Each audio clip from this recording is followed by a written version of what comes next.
바리새인의 집에 식사 초대받은 예수님이 바리새인들을 책망하셨습니다. 예수님이 바리새인들을 책망하신 그 이유는 바리새인들이 하나님을 사랑한다고 말은 하면서도 실제로는 돈을 사랑하기 때문입니다. 저들은 율법의 매우 사소한 것까지도 철저하게 지키면서 율법의 근본 정신인 하나님의 공의와 사랑을 지키지 않았기 때문에 책망을 받게 됩니다. 또한 하나님에게 인정받기보다는 사람들에게 인정받기를 좋아했기 때문이고, 자기들에게는 관대하게 율법을 적용시키면서 백성들에게는 아주 무거운 율법의 짐을 지게 하였기 때문에 예수님으로부터 화 있을진저, 화가 있을 것이라고 하는 말을 들어가며 책망을 받았습니다. 사실 이 바리새인들에게 우리 주님께서 책망하셨던 이 논쟁은 예수님이 식사하시기 전에 손을 씻는 종교적 규례를 지키지 않았다라고 하는 여기에서부터 시작이 됐습니다. 이를 이상하게 여긴 사람들이 예수님을 공격하려고 하는 심중의 마음을 가지고 문제를 일으키게 되었죠. 이후 예수님의 책망을 강하게 받은 이 바리새인들과 율법사들과의 식사의 자리가 매우 불편하게 되어버리고 말았습니다. 그래서 21장 53절과 54절에 보면 예수님께 책망을 받은 그 바리새인들이 굉장히 화가 났습니다. 분노해서 예수님을 잡아 죽일 것 같은 기세로 예수님을 해치려고 하는 태도를 여기에 보이고 있습니다. 하지만 예수님의 비판과 그 예수님의 책망이 정당했기 때문에 이 바리새인들이 논리적으로 반론을 제기하지는 못합니다. 오히려 이 자기들의 허물이 드러나는 것이 수치스러워서 그 수치를 견디지 못하고 예수님을 해치고자 마치 매복한 사냥꾼이 어떤 짐승을 잡으려고 열심을 부리는 그런 모습으로 예수님을 대적하고 있는 모습이 21장 53절과 54절에 등장하고 있습니다. 하지만 주변의 상황을 보게 되면 이 바리새인들이 예수님을 해할 수는 없는 그런 노릇이었죠. 12장 1절에 보면 당시 바리새인의 집 부근에 보면 수많은 사람들이 운집해 있었기 때문에 그렇습니다. 얼마나 많은 사람들이 모여 있었으면 수만 명이 모여 있었다. 이렇게 문학적인 표현이 여기에 등장하고 있는 걸 볼 수 있습니다. 이 와중에 예수님이 사랑하는 제자들에게 몇 가지 말씀을 교훈하게 되는데, 자, 1절 말씀에 보십시오. 12장 1절 말씀에는 제자들에게 말씀하여 이르시되, 그 말씀을 듣는 사람들을 제자들이라고 지칭하고 있습니다. 그런데 4절 말씀 보시면 그 제자들을 뭐라고 말씀하시냐면, 내가 내 친구 너희에게 말하노니, 그 제자들을 친구라고 지칭하고 있습니다. 그래서 오늘 설교 제목이 나의 친구들이여, 이렇게 제목을 잡아봤습니다. 요한복음 15장에 보면 예수님께서 이런 말씀하셨죠. 나의 명령을 듣고 지키는 사람이 나의 친구니라고 말씀하셨습니다. 그렇게 예수님께서 그 하나님의 명령을 지키는 사람을 친구라고 말한 적이 있지만, 공식적인 자리에서 자기의 제자들을 향해 나의 친구라고 지칭하는 것은 본문의 말씀이 최초로 등장하고 있습니다. 자, 아마도 제가 생각해 볼 때는 이 바리새인들과의 논쟁 속에서 예수님께서 주변에 있는 그 친구들을 보시면서, 제자들을 보시면서 굉장히 마음에 든든함을 가지셨던 것 같습니다. 바리새인들이 예수님을 해하려고 하는 그러한 과정 속에서 친구들이, 제자들이 옆에 있는 것을 보고 마음의 든든함을 가지시고, 그 제자들이 친구라고 생각하시면서 마음의 평안함을 가지시고 친밀감을 느끼시고, 그리고는 말씀을 하고 있는 것을 볼 수 있습니다. 여러분은 여러분의 생애 가운데 어떤 상황이 일어난다 할지라도 친구가 되어줄 사람이 몇 명이나 있으십니까? 한번 헤아려 보십시오. 어떤 상황이 있더라도 나에게 친구가 될 수 있는 그런 존재가 몇 명이나 되는지 한번 헤아려 보시면 글쎄요, 그렇게 많지 않을 겁니다. 아마 하나도 없다고 말하는 사람도 이 자리에 혹 있을지 모르겠습니다. 세상 친구들은요, 떠나갑니다. 영원하지 않습니다. 그래서 우리가 이 땅에서 말할 때에 남편만한 친구 없고 아내만한 친구 없다, 그런 말을 하는지 모르겠습니다. 부모에게는 자식만한 친구 없고 자식에게는 부모만한 친구 없다. 가족이 가장 소중한 친구다라고 하는 고백을 하는지 모르겠습니다. 혹시 이 자리에서 지금까지 왼수와 함께 사신 분 계십니까? 가족들 간에 기왕이면 서로 살아가시는 날 동안 좋은 친구들이 되시기를 부탁을 드립니다. 이 자리에 혹시 남편, 아내 혹은 부모, 자식, 어떤 가족의 그 친구를 먼저 하늘나라로 이사 보내시고 예배하시는 분도 분명히 계실 겁니다. 여러분, 우리가 이 땅에서요, 가족도 소중한 친구이긴 하지만 결국 영원한 친구는 되지 못합니다. 어떤 사람이 아주 큰 죄를 저질러서 법정에서 재판을 받게 됐습니다. 죄인의 자리에 앉아 있어요. 재판장의 자리에 보니까 주심판사와 부심판사가 양편에 세 사람이 앉아 있습니다. 주심판사를 보는 순간 죄인이 깜짝 놀랐어요. 보니까 어린 시절 함께 뛰놀았던 친구입니다.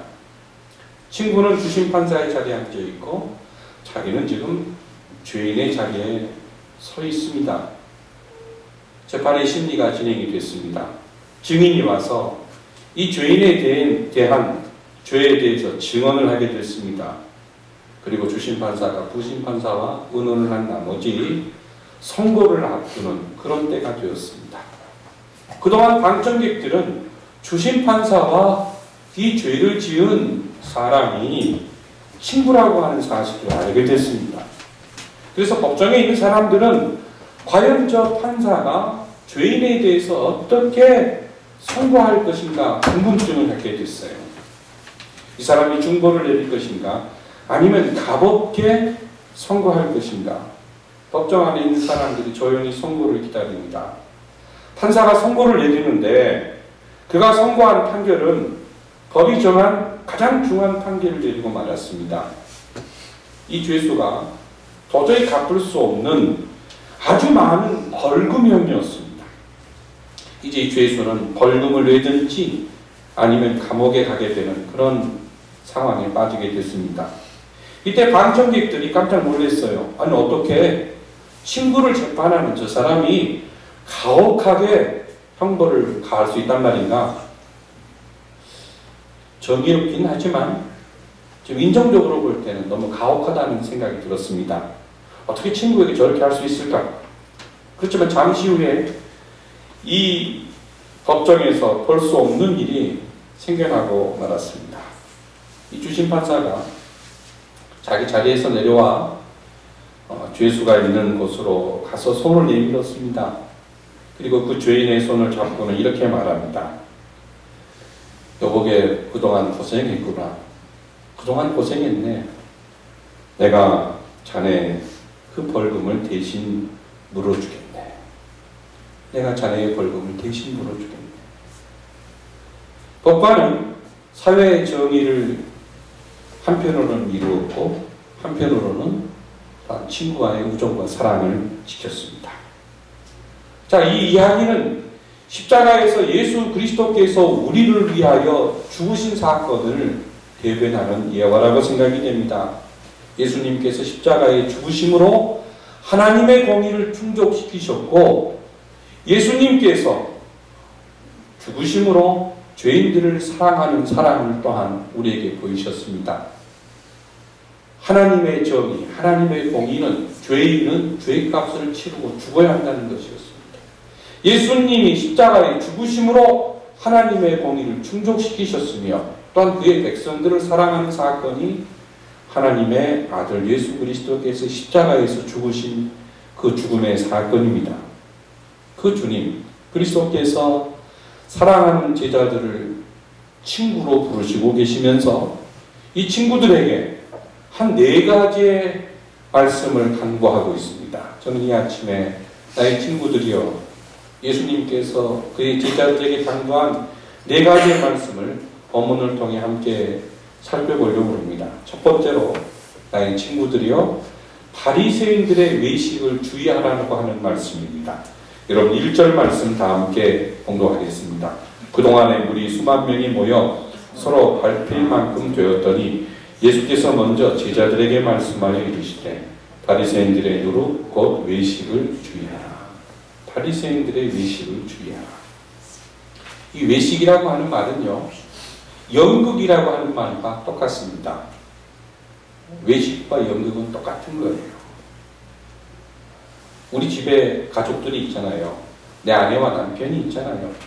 그런데 이 사람이 연극 배우라고 생각을 해보십시오.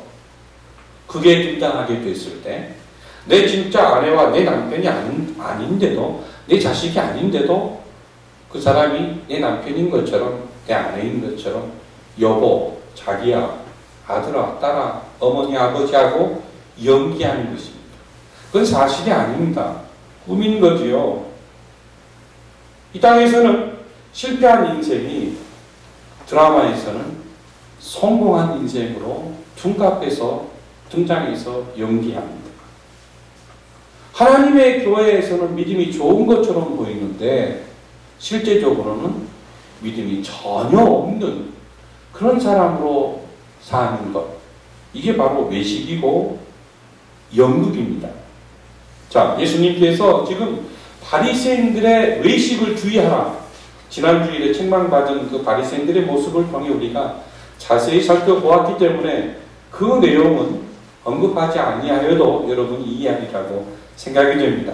왜 이 바리새인들의 외식을 주의해야 할까요? 그 이유가 2절과 3절에 등장하고 있습니다. 연기하면서 감추려고 했지만 어느 날 드러나고 만다는 사실입니다. 2절과 3절에 이런 말씀이 있죠. 감추인 것이 드러나지 않을 것이 없고 또 재미있는 이런 표현도 있어요. 너희가 골방에서 귀에 대고 말하는 것이 지붕 위에서 전파되리라.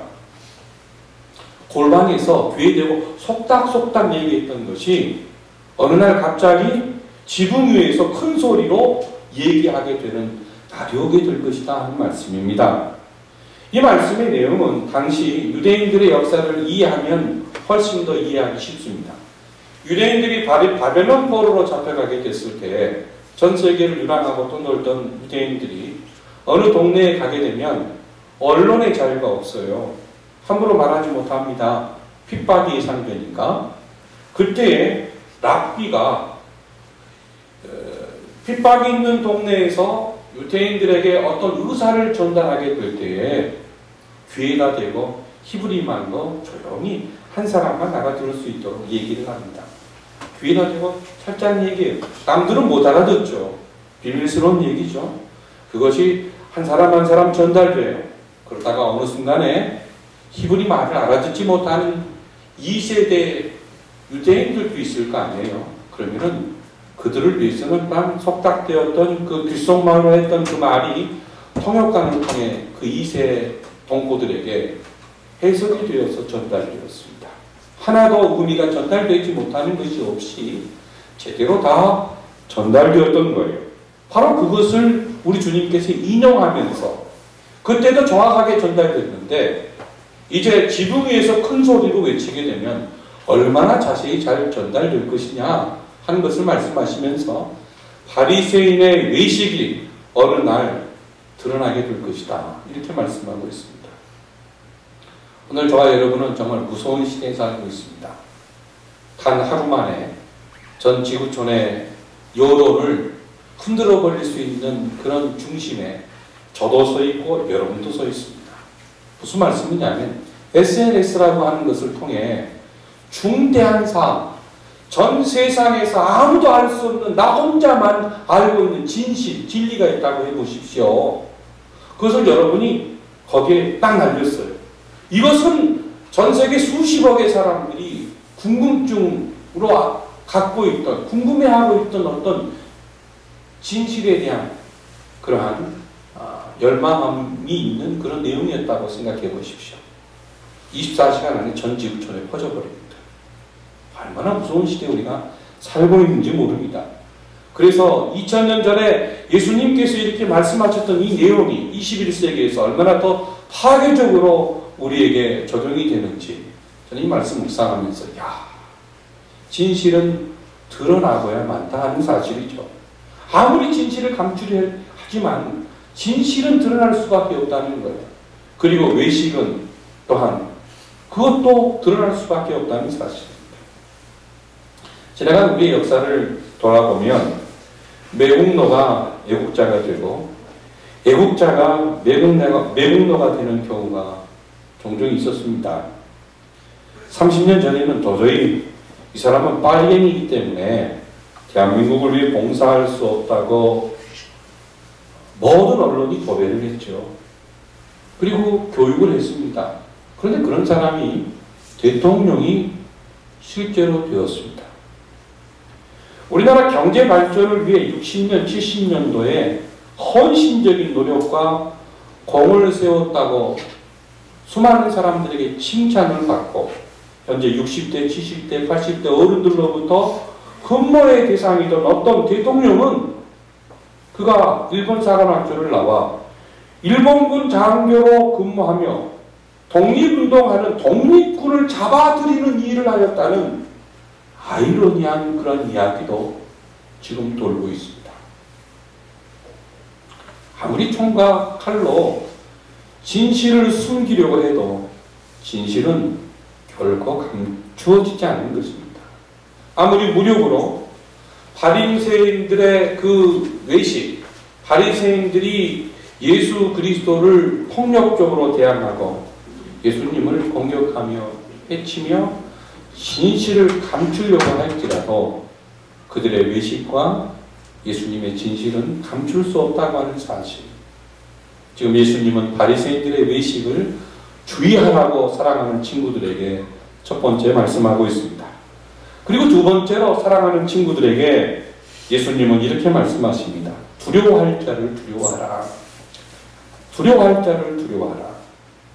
11장 53절의 말씀을 보게 되면 굉장히 살벌한 분위기입니다. 사람들이 예수님을 멱살 잡을 듯한 그런 분위기고 예수님에게 폭행을 가할 듯한 그런 분위기입니다. 이때 예수님이 이 상황을 바라보며 어떻게 이 일이 전개될 것인지를 실제적으로 두려워하고 있는 제자들에게 말씀한 것이에요. 두려워할 자를 두려워하라. 당부하고 계십니다. 예수님이 십자가에 돌아가시기 전에 잡히시기 전날 제자들을 모아놓고 이런 말씀하셨죠.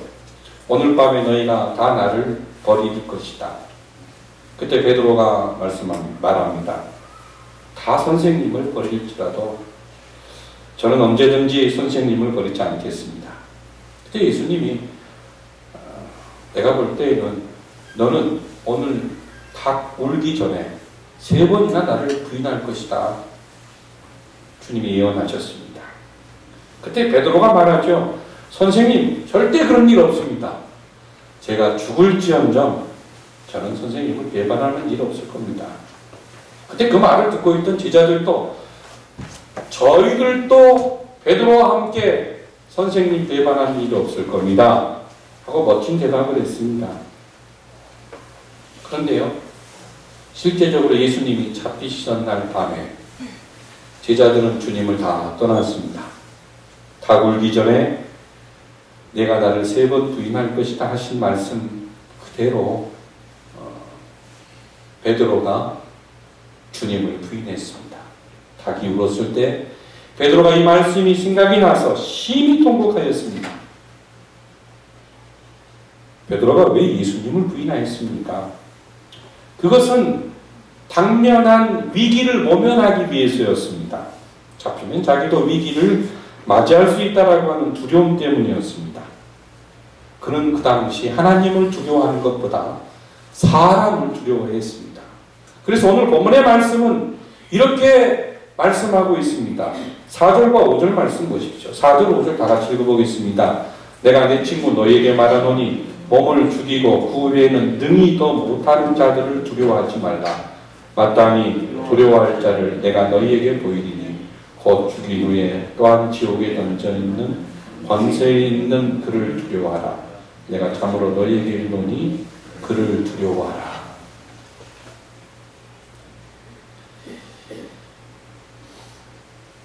루마니아에 프레스코 목사님이라는 분이 계셨습니다. 공산당에게 붙잡혀 고문을 당하게 됐는데 심한 고문 중에도 끝까지 예수를 믿겠다는 믿음의 마음을 변치 않았습니다. 그러자 이 공산당들이 프레스코를 마음을 돌리기 위해서 그의 11살짜리 아들을 데리고 왔습니다. 11살짜리 아들을 데리고 와서는 이 목사 앞에서 발가벗기고 그 아들을 거꾸로 매달았습니다. 거꾸로 매달고는 뜨거운 물을 코에다가 부어넣는 물고문을 시작했습니다. 여러분 물고문 아시죠? 50여일 전에 민주화 운동을 했던 어떤 분이 돌아가셨는데 그분이 치과 치료를 하지 못했다고 그러잖아요. 그 이유가 뭐냐면 과거 남영동 분실에서 물고문 당한 그 자세가 생각이 나서 이가 아파도 치료를 못했다고 하지 않습니까? 얼마나 물고문이 고통스러운가를 우리는 50여일 전에 돌아가신 그분을 통해 이름을 말하지 않아도 아실 겁니다. 언론에 많이 알려지게 됐습니다. 11살짜리 아이가 물고문을 당합니다. 물고문을 당해요. 그 순간 프레스코 목사가 마음속에 생각이 났습니다. 내가 이 순간 예수 안 믿는다고 얘기해야 되겠다. 결심하고 여보시오 그만하시오. 제발 그만하시오. 이때 프레스코의 아들이 이렇게 말했습니다. 아버지 조금만 참으세요. 나는 배신자가 된 아버지를 내 아버지로 모시고 싶지 않아요. 아버지 조금만 참으세요.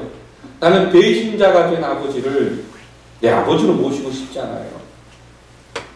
11살짜리 아이가 소리쳤답니다. 프레스코 목사가 그 말에 용기를 얻어서 승리할 수 있었다라고 하는 유명한 순교의 이야기가 전승되어 오고 있습니다. 우리 인간에게 본분이 있다면 그것은 여호와 하나님을 경외하는 것입니다. 그래서 여호와를 경외하는 것이 지혜의 근본이다. 성경은 말씀하고 있죠. 경외라고 하는 말은요, 존경한다는 말도 있지만 두려워한다는 말도 있습니다. 우리가 우리를 지으신 창조주 하나님을 존경하는 마음과 두려워하는 마음, 사랑하는 마음을 동시에 가져야 하는데 그 이유가 뭐냐? 사람은 여기서 한번 물고문 시키고 한번 총을 쏴서 나에게 육신적 고통을 주는 존재일 수 있지만 하나님은 그렇지 않아요. 하나님은요, 우리에게 영원한 심판을 주시는 창조주 하나님이기 때문에 우리가 사람보다 하나님을 두려워해야 된다는 말씀입니다.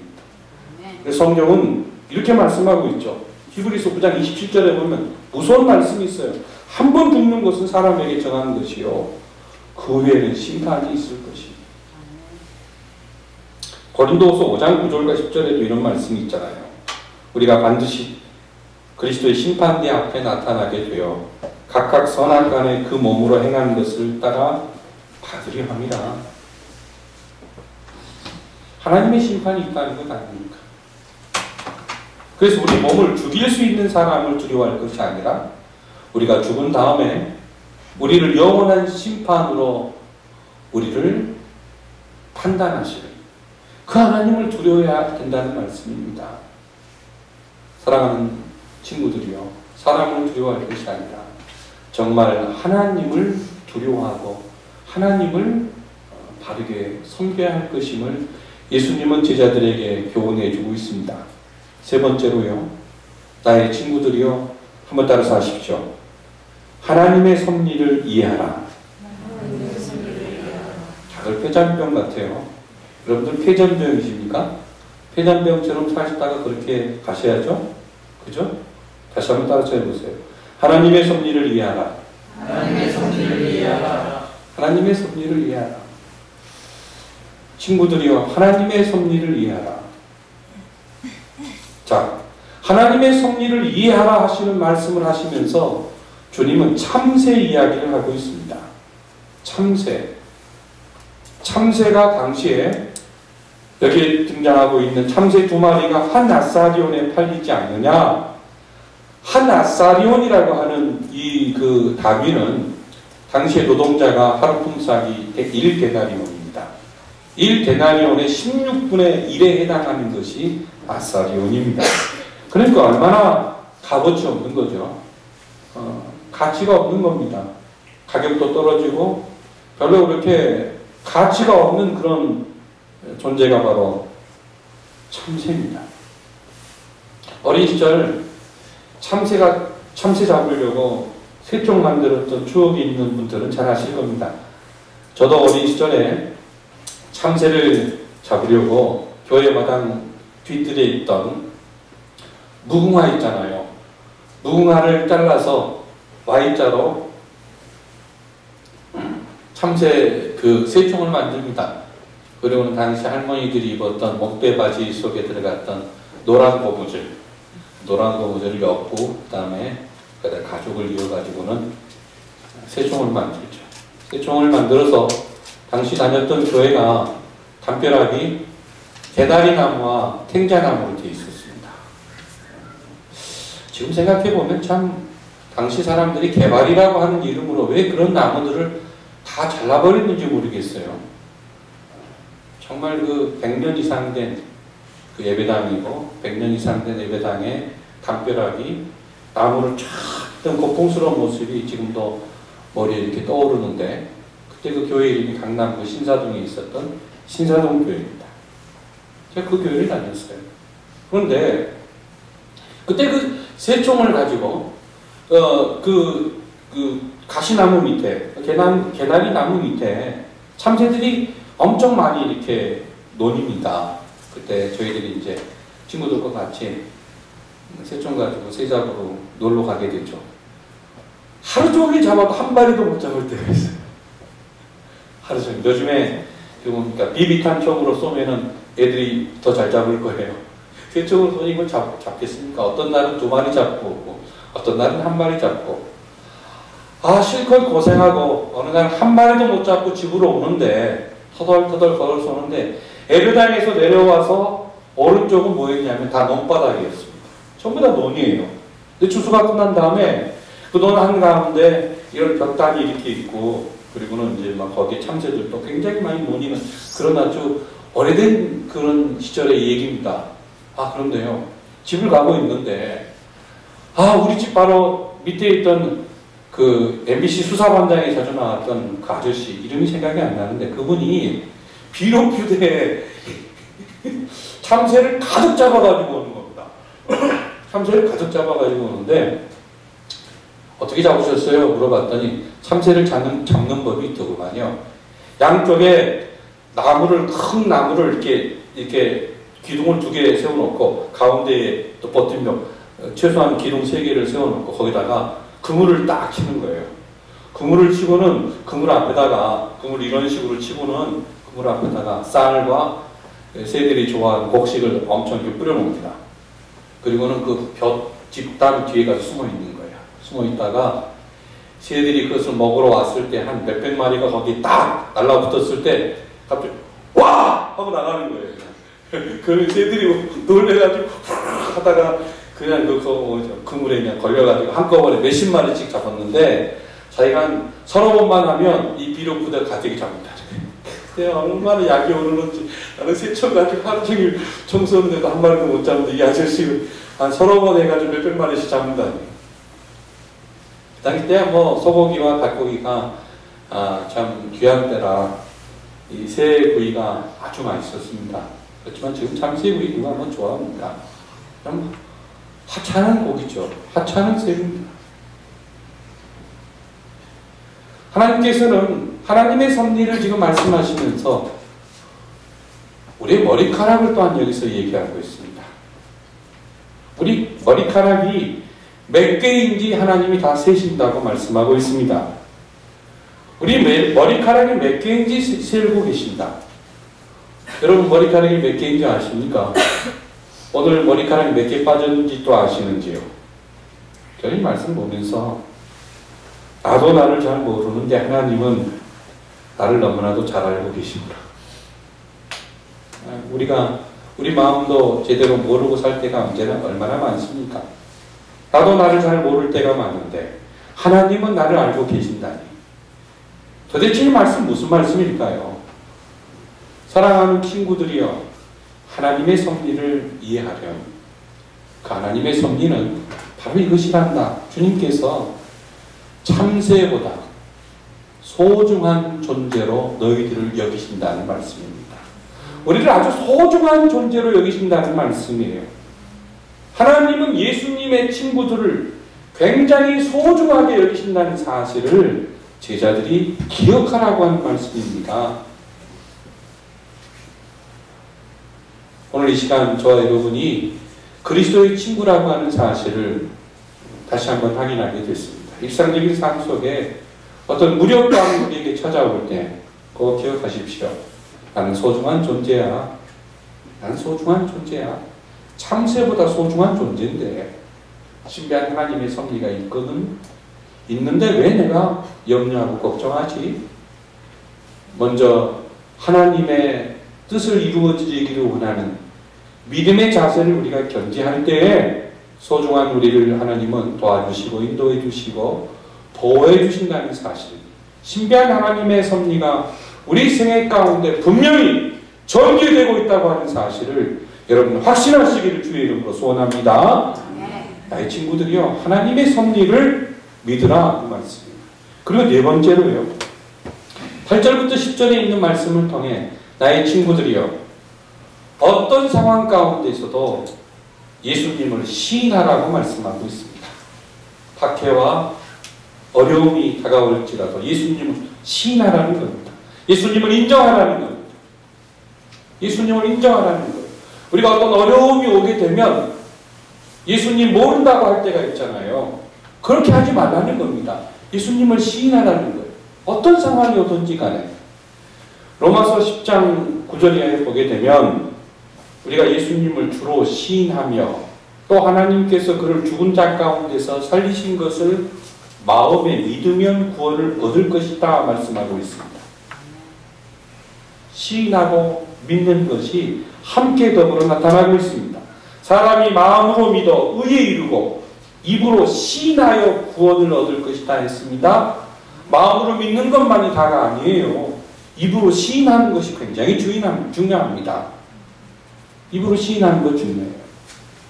자, 그런데 우리가 어떤 어려운 상황 가운데 악한 권세자 앞에 끌려가서 그리스도를 시인하지 않도록 우리를 핍박하는 상황을 만날 수 있잖아요.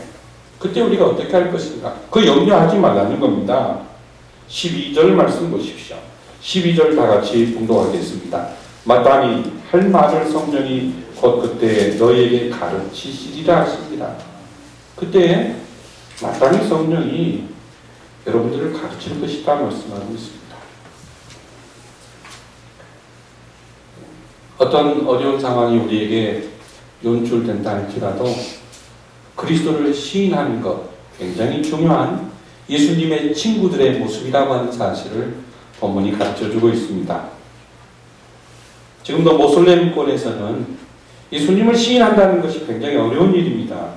왜냐하면 예수를 믿는다고 시인하게 되면 직장에서 쫓겨나잖아요. 사회적인 보장을 받지 못하게 됩니다. 생명을 내건 시인이에요. 우리 한국 사람들, 특히 남한에서 사는 사람들, 정말 예수 믿고 지금 교회 다니시는 분들 너무 풍요롭고 너무 편하고 너무 좋기 때문에 인식하지 못하고 우리가 예수를 믿고 있습니다만 우리가 예수를 믿는다고 해서 여러분 가정에서 여러분을 쫓아내는 남편이 있으십니까? 여러분을 쫓아내는 부모가 계신가요? 혹시 오늘 또 누군가가 강력하게 교회 가야 돼 라고 푸시했기 때문에 나오신 분 계십니까? 감사하십시오. 감사하세요. 우리에게 순교의 어려움, 고통의 어려움이 우리에게는 없잖아요. 어떤 고통과 억압과 탄압이 우리에게 주어질지라도 나의 친구들이여 예수님을 시인하라고 지금 주님이 말씀하고 있습니다. 우리는 그런 상황이 아니에요. 그렇다면 어떻게 우리가 예수님을 시인해야 할까요? 예수님을 시인한다는 것은 쉽게 말하면 내가 예수 믿는다고 하는 사실을 숨기지 말라고 하는 사실입니다. 내가 그리스도인이라고 하는 사실을 숨기지 말라는 겁니다. 혹시 이런 분이 계실지 모르겠습니다. 내가 그리스도인이라고 하면 너 같은 녀석이 무슨 그리스도인이야. 난 그럼 교회 안 다닐 거야. 혹시라도 하나님의 영광이 가리워질까봐 내가 그리스도인 됨을 혹시 겸손하게 숨기시는 분 계십니까? 평범하게 그냥 이름도 없이 빛도 없이 조용히 예수 믿기를 원해서 숨기시는 분 계십니까? 어떤 불이익을 당할 것이 염려스러워서 숨기고 계시지는 않는지요? 그럴 필요 없습니다. 숨기시지 않아도 됩니다. 하나님은요, 우리 있는 모습 그대로를 사랑하십니다. 다 우리의 계산이고 우리의 생각일 뿐이에요. 하나님은 우리를 우리가 생각하는 것만큼 그렇게 생각하지 않아요. 남이 나를 생각하는 것만큼 하나님이 우리를 그렇게 생각하시지 않아요. 하나님은 여전히 우리를 사랑하고 계시고요. 여전히 우리를 돌보시고 계시고요.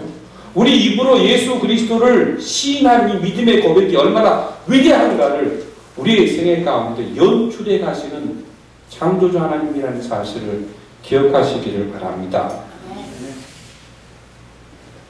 우리가 입으로 시인한다는 것 굉장히 중요합니다. 여기 학생들도 있습니다만 우리가 학교에서요 급식 먹을 때 기도하고 밥 먹는 것 그리스도를 시인하는 겁니다. 시험 볼 때요 시험지 놓고 내가 공부했지만 겸손하게 하나님을 의지해서 기도하고 시험 보는 것 그리스도를 시인하는 겁니다.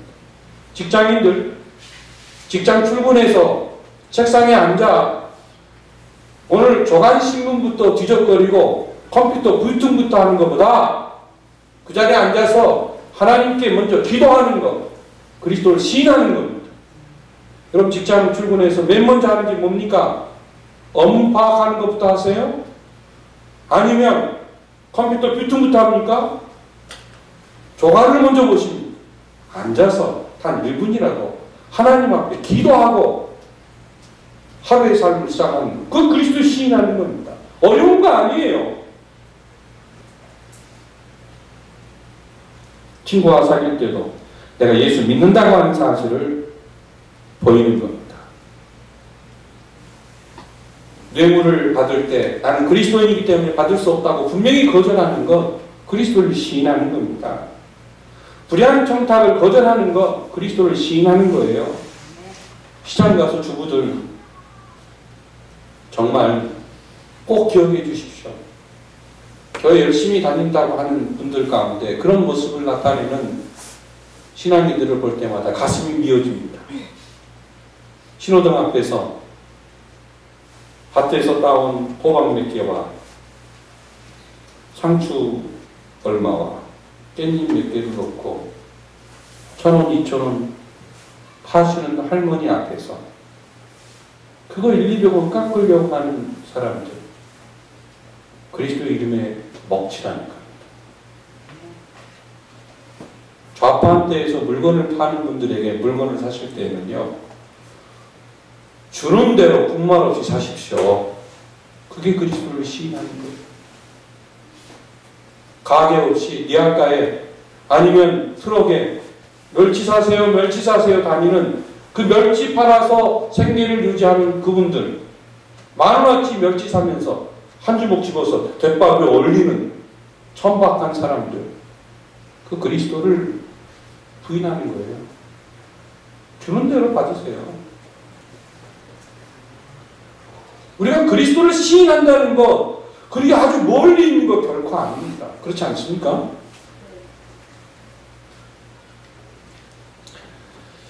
그리스도를 시인하며 사는 것, 가난하면서도 난 가난해라고 티를 안 내는 겁니다. 부자이면서도 나는 정말 돈이 많은 부자야 라고 말하지 않으면서 가난하게 사는 거예요. 역설적 삶을 사는 겁니다.